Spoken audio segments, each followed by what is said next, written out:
Good morning, good afternoon, and good evening to everyone. My name is Andre Herzog, Senior Urban Specialist from the World Bank, and I'm very pleased to open the third webinar of the Inclusive Cities series, which will showcase today lessons from South Africa in addressing informal settlements. For those that are listening for the first time, the Inclusive Cities webinar series aims to share experience from international experiences on scaling up slum upgrading prevention through national policy and programmatic approaches. It builds upon an ongoing partnership between the World Bank Institute, Cities Alliance, UN Habitat, GIZ, and the Inter-American Development Bank that documented and analyzed the experience of 12 countries. Ultimately, we would like to better understand what worked, what did not, and why, in terms of scaling up slum upgrading in order to face the magnitude of the challenge that affects almost a billion people around the world. As a follow-up to the webinars held in May and August, when we featured the case of Brazil and Thailand, which you can find the recordings at the Inclusive Cities website, today we will be able to explore the experience of South Africa. The country has achieved impressive results addressing the legacy of apartheid with bold national policies, but still face many challenges from a persisting housing deficit and increased number of informal settlements. I'm very pleased to have Monty Narso with us. We have been collaborating for many years on these matters. Let me briefly introduce him. Monty Narso is currently the governance specialist of the National Upgrading Support Program, NASP, which provides technical, social and capacity support to municipalities to upgrade informal settlements. Monty, in fact, has been the center of upgrading housing in South Africa for many years. He held the position of Deputy Director General in the National Department of Housing, Chief Executive Officer of the South African Cities Network, advisor to the Minister of Provincial and Local Government on the Presidential Urban Renewal Program, and Director of Policy and Housing Administration at the Gauteng Department of Housing and Land Affairs. Monty will be going through South Africa's experience on addressing formal settlements at scale, from the legacy of apartheid to the recent paradigm shift in national policy. Without further delay, let me now request Monty to begin his presentation.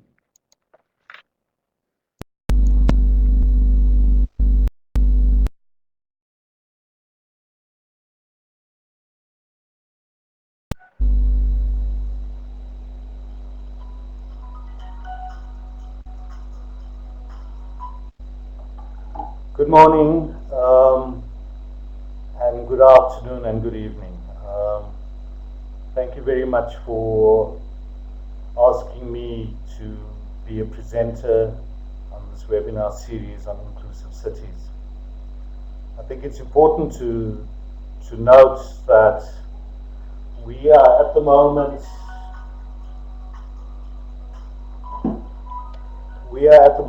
celebrating 20 years of our freedom, because our first democratic elections were held in 1994. Now, these democratic elections was a result of mass resistance, which included land invasions. And part of this resistance and part of this land invasion was the exclusion of black people from entering urban areas without permission, the right to ownership, and in a sense, part of the problem we face today around the number of informal settlements in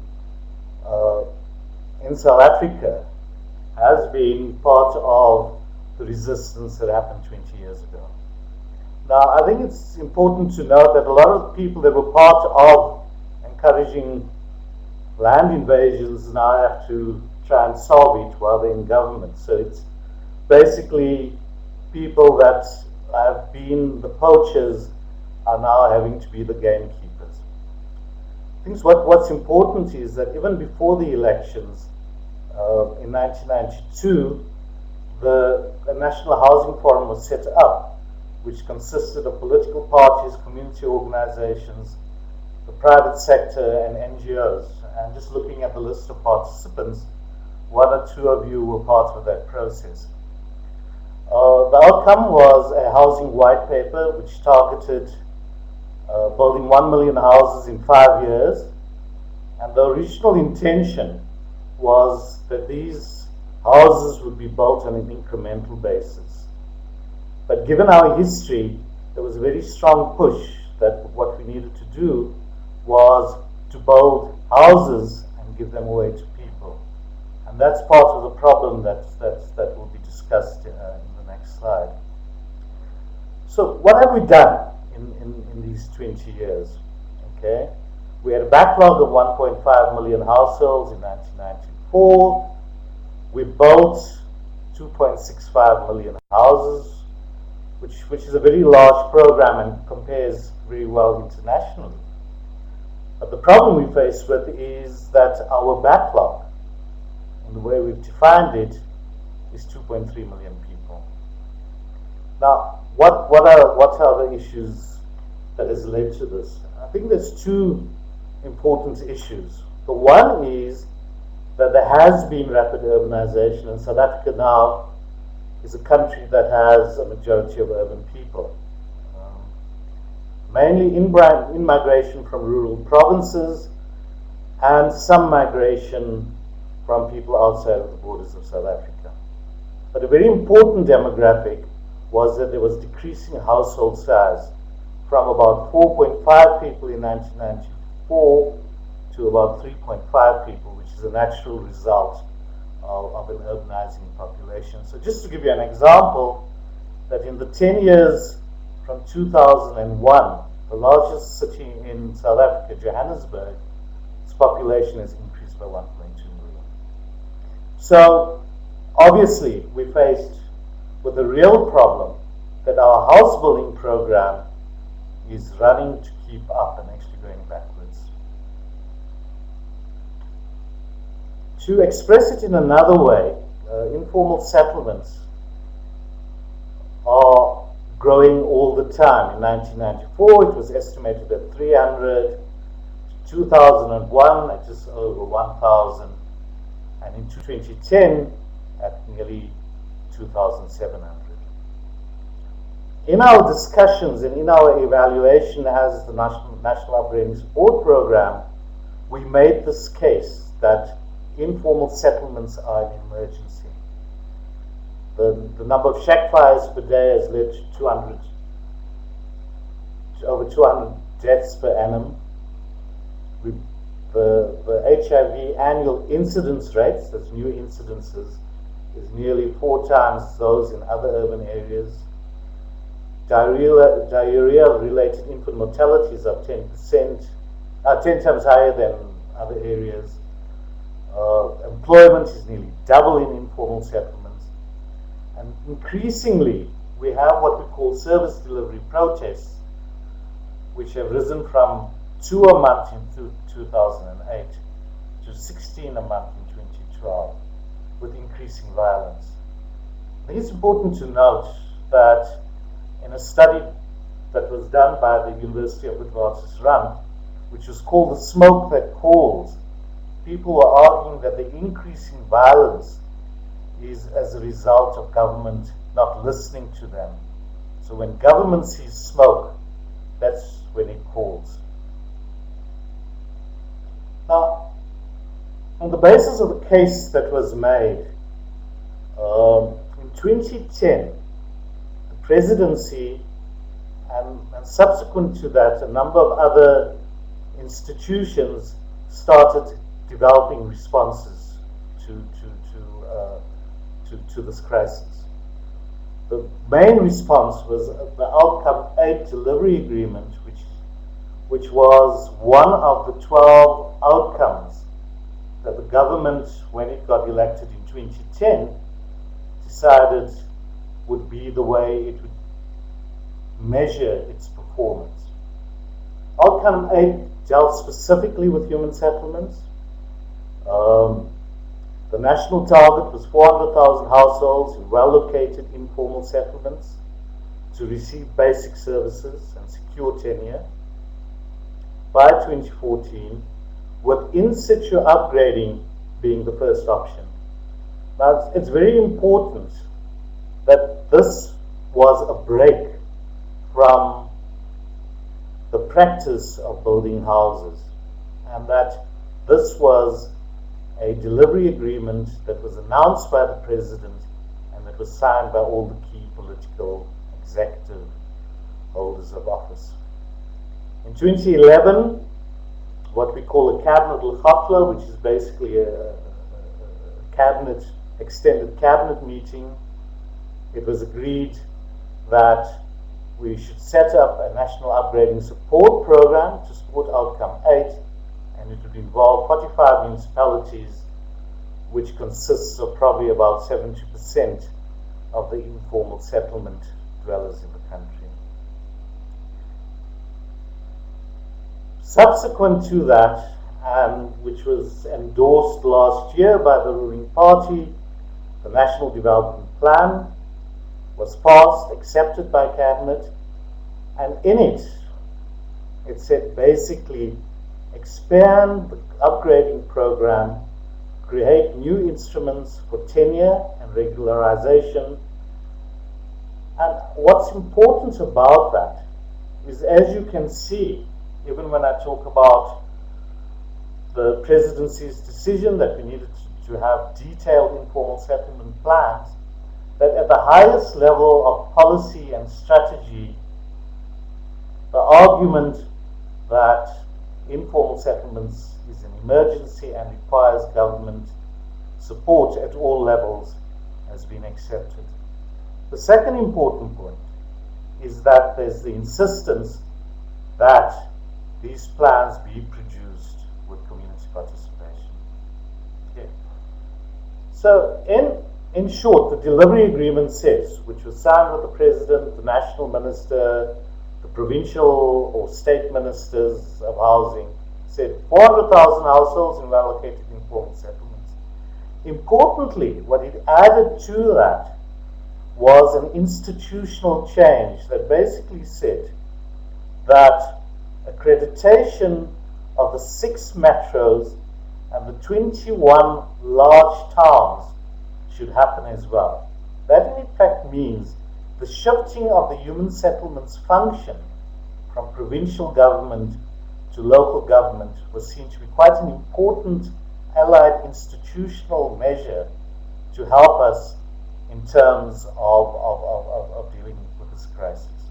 Obviously, as you would guess, there's been a lot of resistance to that, but there is very high levels of political support for it. It was important that, from the government's point of view, was to establish the National Upgrading Support Program, because one of the key issues we faced with is that capacity and inclination to do upgrading in an incremental way involving communities is something that we somehow had lost, and it was very part of our resistance movement before 1994.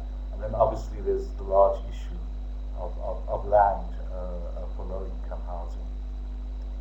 Now, the argument for accreditation, and I just want to raise that very quickly, it was felt, and it was still felt, and it was confirmed at a meeting of the Budget Council last Thursday, that we needed to locate all housing delivery instruments within the local sphere to enhance integrated planning, implementation, and management.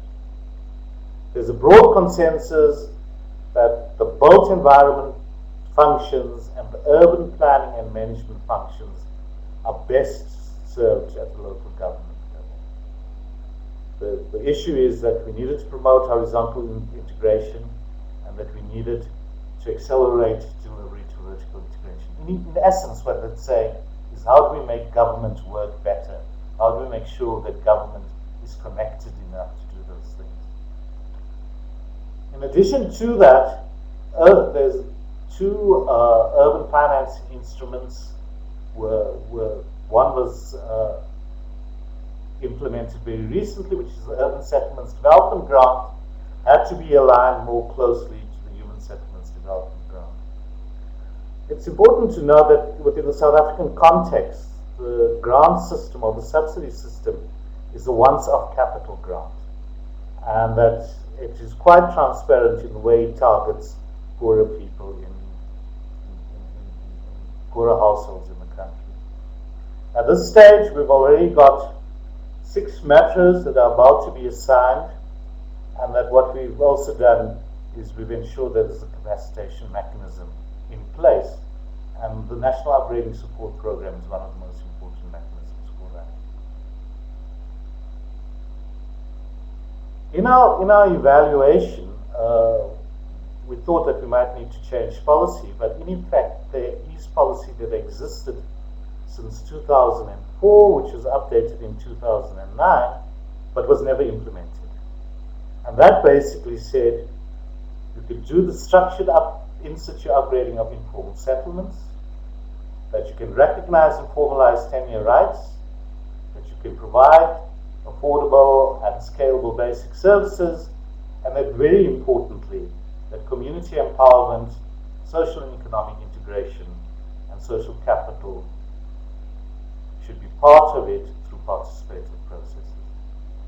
Now, the importance of this is that we've got a highly regulated housing code, but this part of the housing code, part 3, is much more flexible, but makes it much more difficult for bureaucrats to implement, because it requires that flexibility and responsiveness. Okay, well, so why are we saying these various things? We're saying that in situ preference is a recognition by government that communities settle in specific locations for functional reasons, whether it's access to social, educational, or health facilities, opportunities.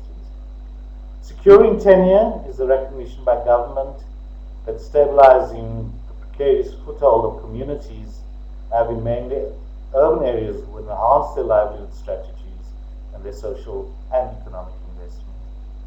And that government recognizes building community capacity is important so it can participate effectively in the development and upgrading of informal settlements. Very briefly, how do we do this? We promote incremental upgrading by promoting the Part 3 of the National Housing Code.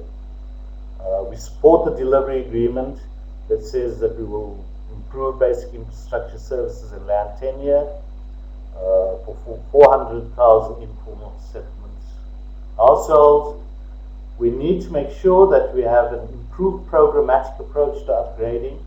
Very often, when there's emergencies, when there's crisis, we start looking for projects, and we're saying we've got to move away from a project-based approach to upgrading. We need to strengthen the capacity of government and professional practitioners, and that we're going to target 45 municipalities, which is now down to 50 municipalities. Okay, how are we going to do this? Technical assistance. We're providing technical assistance to provinces and municipalities and communities. And what we're trying to do in the first instances is to do rapid assessments and categorization of informal settlements so we know what our prioritizations are, to make sure that municipalities have upgrading strategies, to ensure that there's detailed settlement development frameworks, and this feeds into provincial strategies.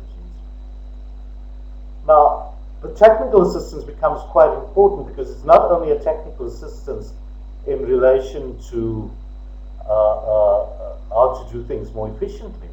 The major issue around this technical assistance is to actually change the mindsets of people, to change government from being a bureaucratic machine to something that's more responsive. I'm not sure if that's just a dream that we have, but that's our attempt. Okay, as I said to you, capacity building is one of the key issues.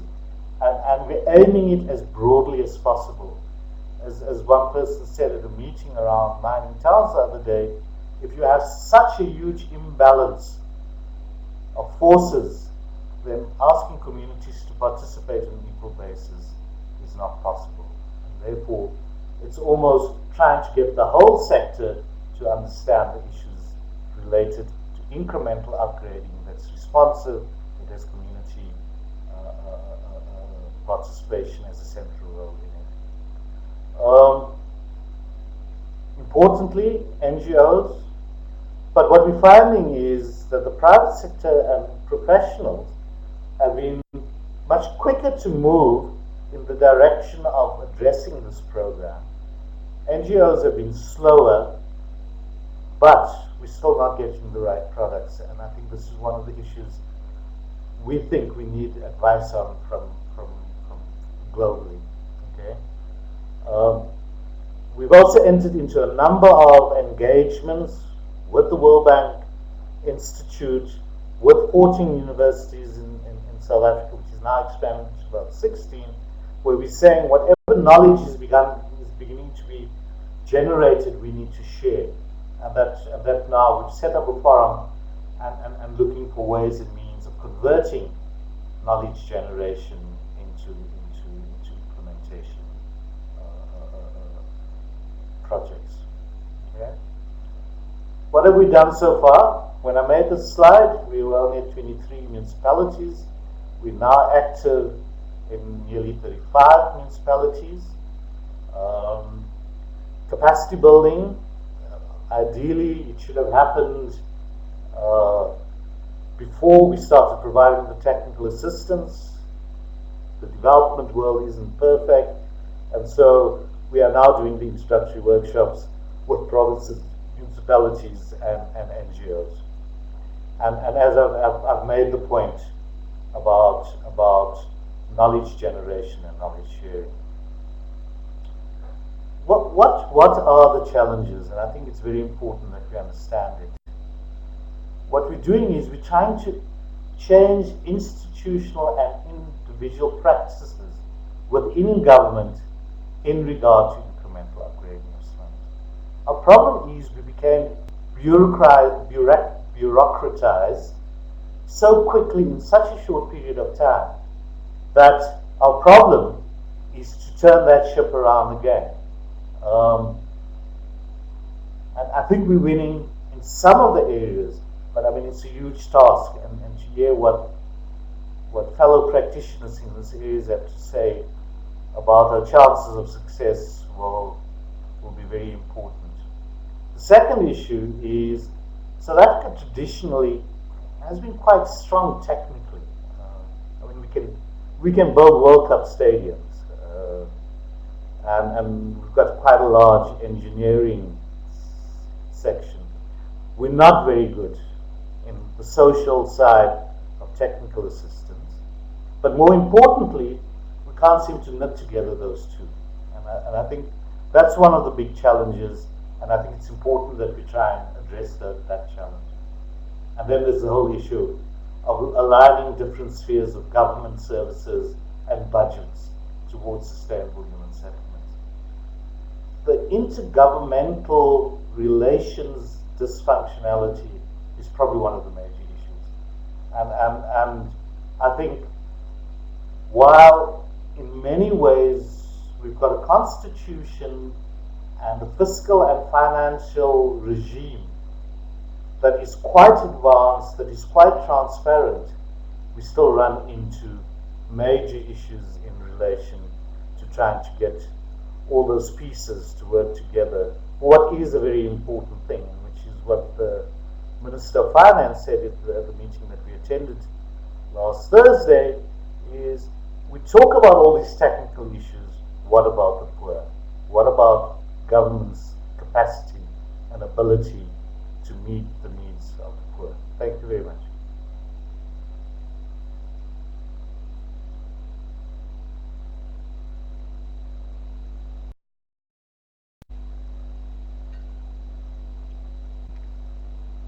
Thank you very much, Monty. This is really a fascinating experience.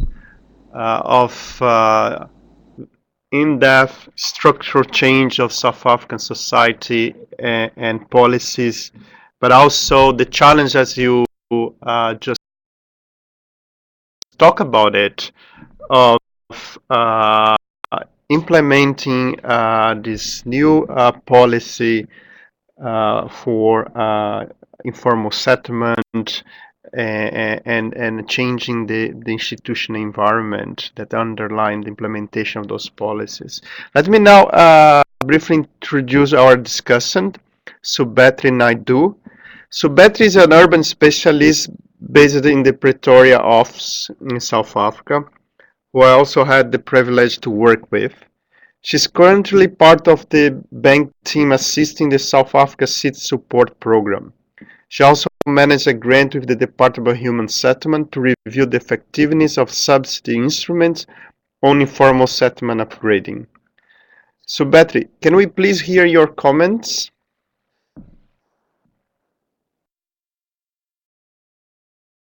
Solve this technical problem, to connect Subhetri in the Pretoria office.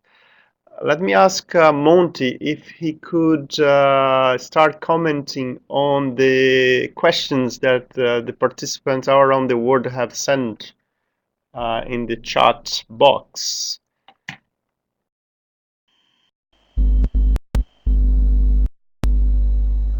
Okay. I think that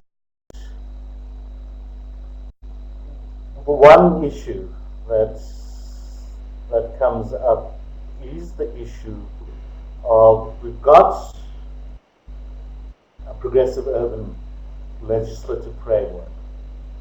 We've got, it seems, at the national level, a desire to address this particular issue. I think that one has got to understand that there's a whole set of issues, self-interest, of issues of changing the way budgets work and where those budgets go to. And that for me is the major issue. The major issue is identifying two things. One, we've got to understand that governments are in general very broad instruments, broad institutions, and if they got a list of rules, it's much easier for people to be able to do things. We're going to build so many houses, and they're all going to be in a grid, etc. But the more messy or the more difficult part is how do you deal with communities who have a whole set of issues and a whole set of survival approaches that doesn't fit in with your rule book. And it's trying to move that. It's trying to get that responsiveness on the one hand. And then the second big issue is the accreditation. If we accredited the three metros in the Gauteng region, which is our largest metropolitan region, the provincial department will lose 74% of its budget. It has political implications, it has institutional implications. If we're saying that the main way of delivering housing has been this way, we're saying no. There's a slower, harder way of dealing with that. How do you measure that? It's easier to measure that than 3, 5, 10,000 houses. So I think those are some of the constraints, and it's managing almost both the political and the bureaucratic environments to try and go forward. Second, there was an issue around budget. At the moment, our budgets are about, per household, a person in the house is about $15,000 per household.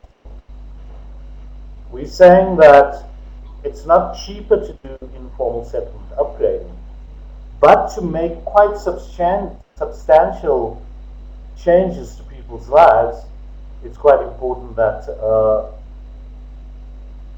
could do it quite quickly at a cost of about $3,600. We're not arguing for the cheaper option. What we're rather arguing is instead of people having to wait 30 years for the full package, we're saying that we can start with that incremental upgrading now.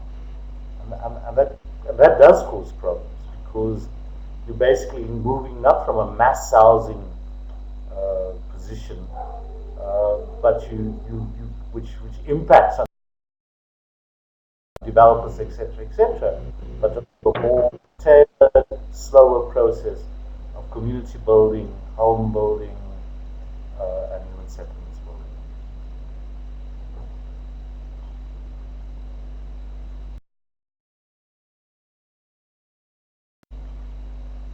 Uh,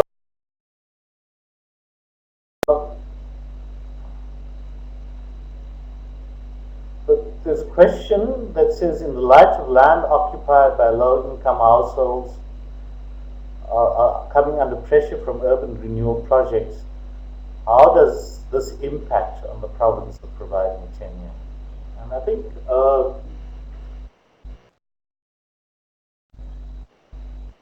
it is an important issue, and it was the first thing I had to do when I went into government. Wonderful project that we had to do in Alexandra, which is quite a large informalized settlement, and people suddenly invaded the land, which meant that we had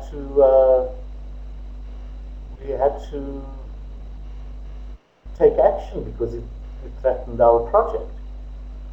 I mean, in retrospect, because we weren't as efficient as we could have been, the attempted eviction didn't happen. But it does show increasing tension. The question we've got to ask ourselves is, and this is a question that came up at the workshop as well, is which is the bigger crisis? The crisis, quite fancy, high value urban renewal projects as opposed to upgrading settlements. And obviously, almost the moral choice is work. It becomes even more difficult, like the project in Guarapiranga, where your problem is people are threatening a environmental system, is water source for very large cities. That makes it more difficult.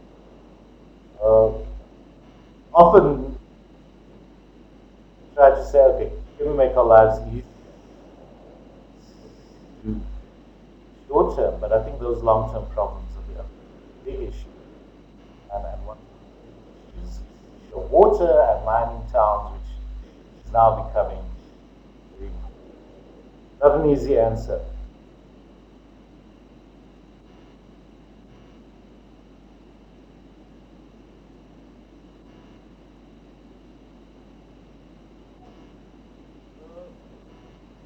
If I look at the question in relation to grassroots organization, and we've got a large and quite important presence in South Africa of SDI affiliated organizations. And what we've done very deliberately, especially some of the tools that we've used around community enumeration, remarking of projects, we have inserted into the program.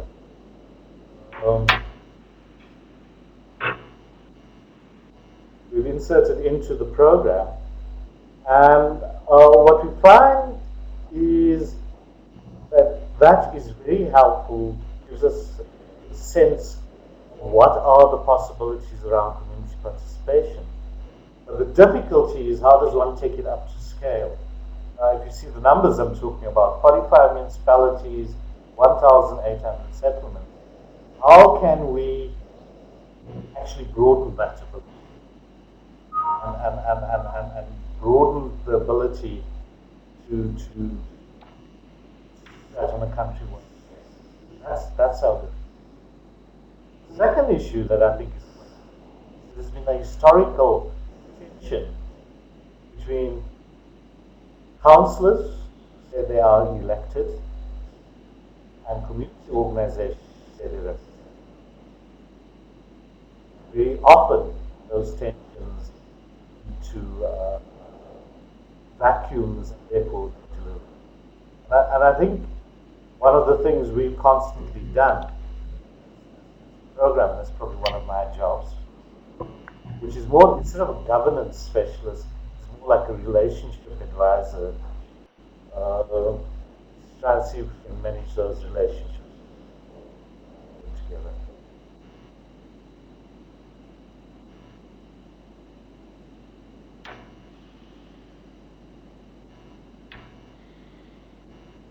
If we go back to Christopher Pavlov, most of the money for human settlements is from the national fiscus, and it constitutes probably just under 3%.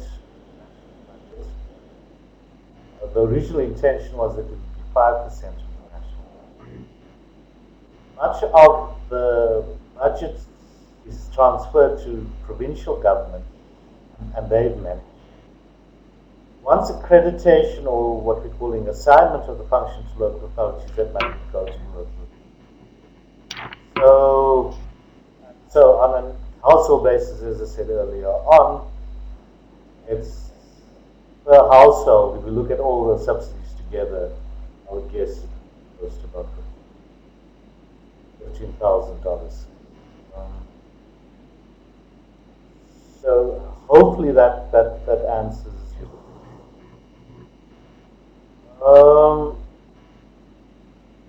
For Deirdre is what lessons can we take from Alexandra redevelopment program experience and formulating a plan to accredit municipalities?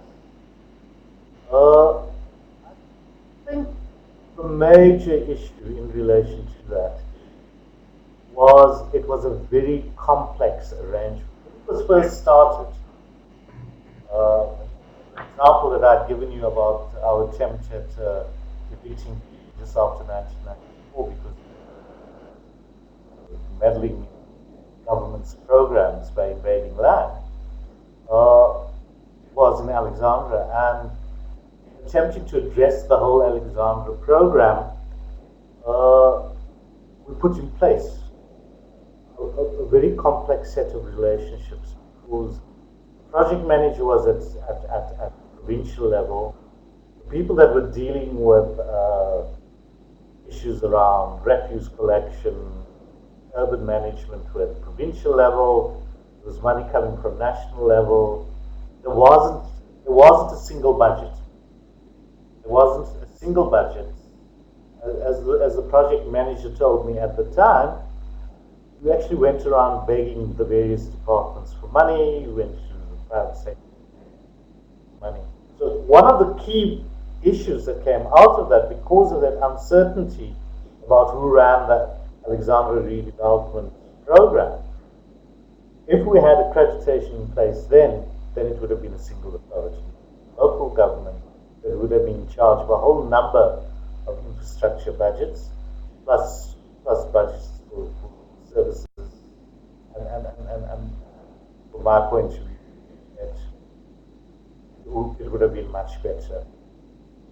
However, I'm not sure that whether it's local government that's getting involved in participatory planning and participatory design, or local or provincial government, that necessarily means that one is better than the other.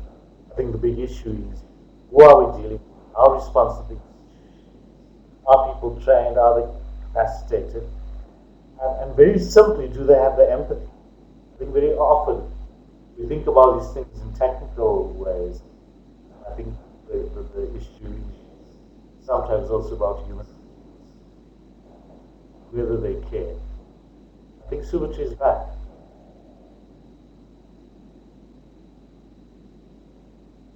Hello?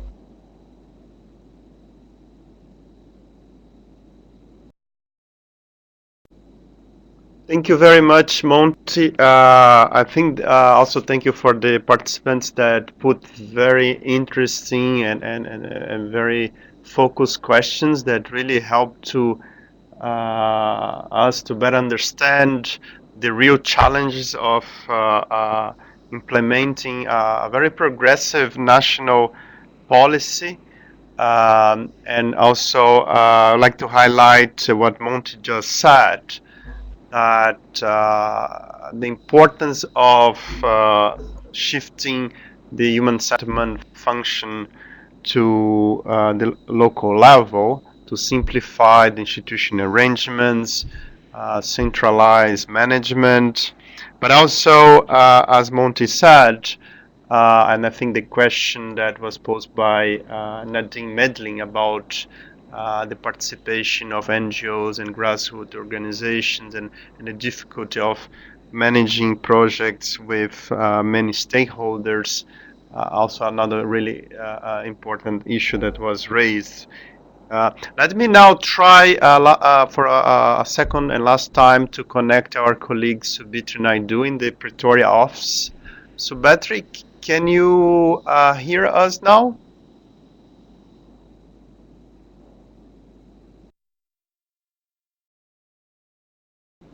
Thank you. Thank you very much. Sorry about these delays. I've been having trouble with gremlins all day. So thanks, Monty, for a really very, very valuable discussion on all of these challenges and government's responses. I've been looking at interest with at the questions from the participants, and I think it might be useful to just draw attention to a couple of things. The first is that the NUSP rollout and the focus on upgrading is a fairly recent in the longer in the bigger scheme of things. It's a fairly recent kind of acceptance in the policy framework in South Africa, as Monty pointed out in his earlier slides. So I think when we have this conversation about access to land and formalizing tenure, we need to keep in mind that the process is unfolding as we go along, and we're not at a point yet where we're picking up too many lessons yet. In fact, the process around accreditation is fairly new. What that means for municipalities and how they need to fit the outcome targets into their broader strategies is also an area that needs a fair bit of capacity support and strengthening and work.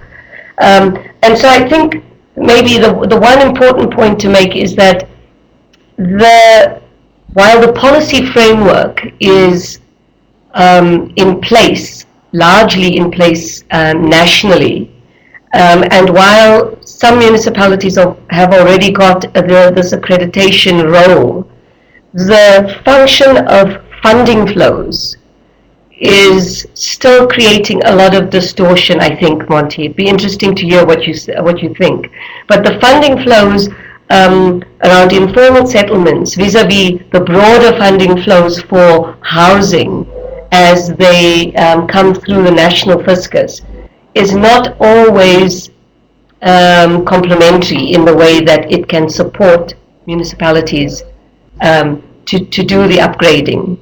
So we've given them the competency, we've shifted the policy frameworks through the National Development Plan, through the Housing Code, but the complementarity between the rest of the housing that is provided in a municipal area and that with which we are working, which is upgrading of informal settlements, the funding related to that is not always as clearly aligned as we would like. And so I don't think it's always an issue of negative attitudes about change and negative attitudes about upgrading. I do think it is about something far more structural in many ways. because it doesn't allow for the levels of creativity that we would like to see municipalities have and play out. So if you talk to the municipalities around the question of access to land, very often, it's not sitting with them. It might be sitting with a national department, it might be sitting with the private sector, and so the chain of command from that point on, for where you can access land and therefore where you can give people formalized tenure, is not always just an issue of will or an issue of funding. It becomes a far more complex picture, primarily because the funding instruments don't work to support that from across the sectors. And I think, Monty, it'd be helpful if you can maybe just share with people, how in the examples that the municipalities that you are currently working in, how are you trying to get that institutional mechanism to work a little bit more clearly or more coherently? Maybe I'll stop there for a moment. Thanks, Andre. Thank you so much, Subetri. Let me give the word to Monty now. I think that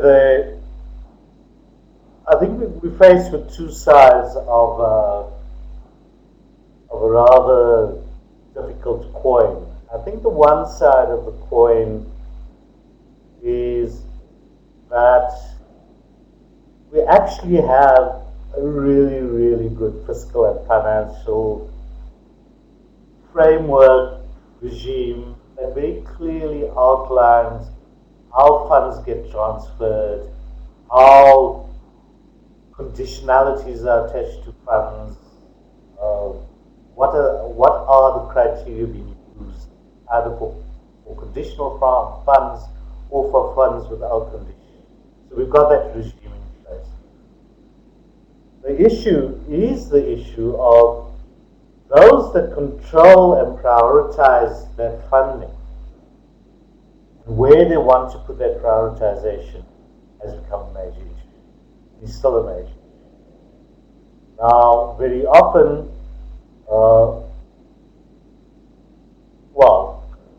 let me put it this way, provincial governments have by and large chosen the route of very formal housing process. So despite the fact that we've got a delivery agreement, a national development plan, a signed off set of targets, etc., it hasn't been matched by a similar budget application. Because that function is located at provincial level, it obviously has a knock-on effect onto local government, and the municipalities are saying we're picking up a whole lot of developmental issues that are actually in effect unfunded mandates. So to that extent, I agree with what Subetri is saying. But I think don't underestimate that sexy projects get the attention of people.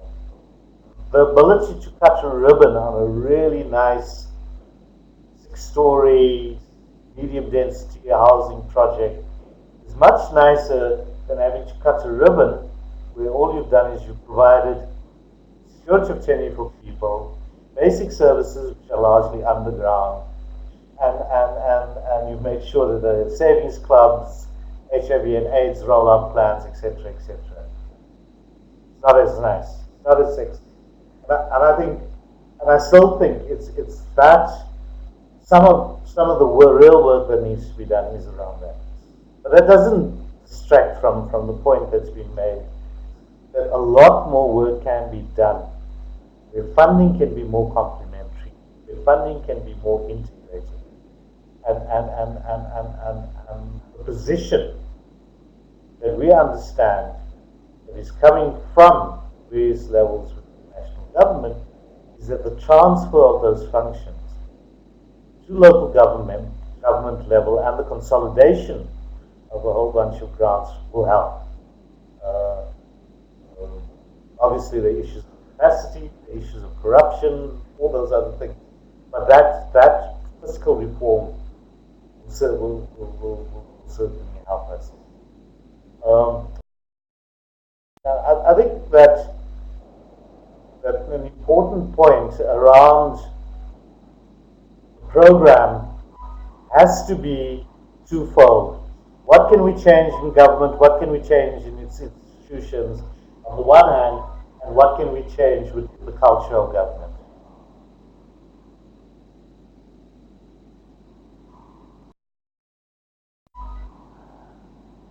Uh, Thank you so much, Monty. I think this discussion about how the funding flows and nature of grants influence the final outcomes is quite an important one. And I was very interested to learn about and hear Monty's response to that and other factors that influence the final outcome and the responses from the policymakers and the urban managers. And I think that's a very important, valid point for any country that is moving towards national policy and program to support scaling up slum upgrading. Um, Let me thank again Monty and the Department, the National Department of Human Settlement. We've been collaborating with the department, supporting their policies to scale up slum upgrading and build capacity of local governments and involve the informal settlement residents in the upgrading process for quite some time. And as Monty said, there's still a long way to go, but a lot has been achieved, a lot has changed in recent years. So congratulations to the department and to Monty and all the NASP team that has been behind. Let me also thank you, Subetri, for providing a very thoughtful comment that really helped us to understand it in much greater detail the complexity of implementing those national policies and programs. And of course, let me thank you all the participants. We had almost 40 participants from all around the globe.